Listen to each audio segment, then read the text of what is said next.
Admission of partners, यानी कि जब कोई भी नया पार्टनर फर्म में एंटर होता है तो उसे एडमिशन ऑफ पार्टनर बोला जाता है।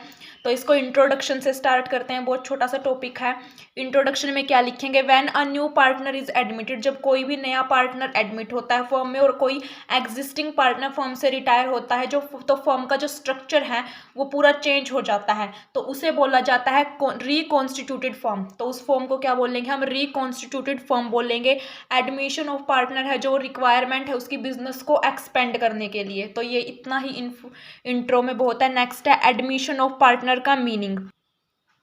As per the partnership act 1932, यानी कि पार्टनरशिप एक्ट 1932 के according a new partner can be admitted into the firm with the consent of all the existing partner. कोई भी अगर नया पार्टनर है वो फर्म में एंटर होता है तो बाकी जो एग्जिस्टिंग पार्टनर हैं उनकी कंसेंट से एंटर होगा। अगर वो एग्री हैं तभी वो नया पार्टनर फर्म में एंटर हो सकता है। और जब वो नया पार्टनर है जो फर्म में एंटर होता है, यानी कि नए पार्टनर का फर्म में एडमिशन होता है, तो वहाँ पर रिकॉन्स्टिट्यूशन ऑफ पार्टनरशिप फर्म होता है। तो जो ऑल दी अदर पार्टनर्स होते हैं, जितने भी पार्टनर्स हैं, उनके बीच में एक नया एग्रीमेंट बन जाता है अपने फर्म के बिजनेस को कैरी करने के लिए, तो उसे ही रिकॉन्स्टिट्यूशन ऑफ फर्म बोला जाता है। Why admission of a new partner is required, यानी कि हमें रिक्वायरमेंट क्यों पड़ती है नए पार्टनर को फर्म में एंटर करवाने की। जब हम फर्म के बिजनेस को एक्सपेंड करना चाहें या फिर हम फर्म में कोई और कैपिटल की रिक्वायरमेंट हो, हमें ये रिक्वायरमेंट ऑफ फ्रेश कैपिटल, तो इस केस में भी नया पार्टनर एडमिट किया जा सकता है फर्म में। When expert person is required for the business, यानी कि जब कोई नया पार्टनर है, हमें पता है कि वो कोई एक्सपर्ट पर्सन है, तो उसके लिए भी हम एडमिशन करवा लेते हैं पार्टनरशिप फर्म में।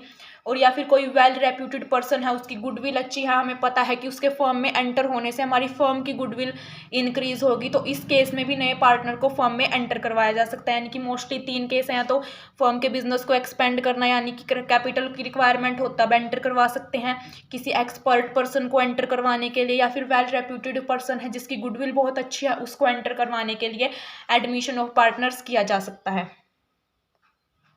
नेक्स्ट है adjustment at the time of admission of a new partner. जब भी नया पार्टनर फर्म में एंटर होता है तो वहाँ पर रिकॉन्स्टिट्यूशन तो होता ही है फर्म का, तो क्या क्या एडजस्टमेंट की जाएंगी, किस किस चीज़ में की जाएंगी। Calculate the new profit sharing ratio, तो वहाँ पर नया प्रॉफिट शेयरिंग रेशो कैलकुलेट करना होगा। कैलकुलेशन ऑफ सेक्रीफाइसिंग रेशो, यानी कि नए पार्टनर्स के एंटर होने से तो जो बाकी पार्टनर हैं उनके लिए कितना सेक्रीफाइस करना पड़ेगा, उनको वो रेशो डिफाइन करना। गुडविल की वैल्यूएशन करनी पड़ेगी, revaluation of assets and liabilities. Adjustment of capital as per new profit sharing ratio, तो उनके बीच में अब नया प्रॉफिट शेयरिंग रेशो बन जाएगा। Rights and liabilities of incoming partner, जो भी पार्टनर नया फर्म में एंटर होता है तो उसकी लाइबिलिटीज क्या होंगी, इनको डिफाइन किया गया है सेक्शन 31 सबसेक्शन 2 में। Can not be held liable for the act of the firm which were done before he joined the firm as a partner, यानी कि उसके फर्म में एंटर होने से पहले फर्म ने जितने भी एक्ट किए हैं उसके लिए नया पार्टनर लाइबल नहीं होगा। बट जो एक्ट हैं वो स्टार्ट हो गए थे उसके पार्टनर बनने से पहले, और वो एक्ट हैं जो वो चल रहे हैं, जब वो पार्टनरशिप फर्म को ज्वाइन कर लेता है तब वो लाइबल होगा। Will be liable for all the acts of the firm after he become partner, और वो लाइबल होगा उन सब एक्ट के लिए जो उसके पार्टनर बनने के बाद में किए गए हैं। It's expected to abide by the condition of partnership and will be the same rights as the other partner, और उसके राइट्स होंगे वो अदर पार्टनर्स के जैसे ही होंगे।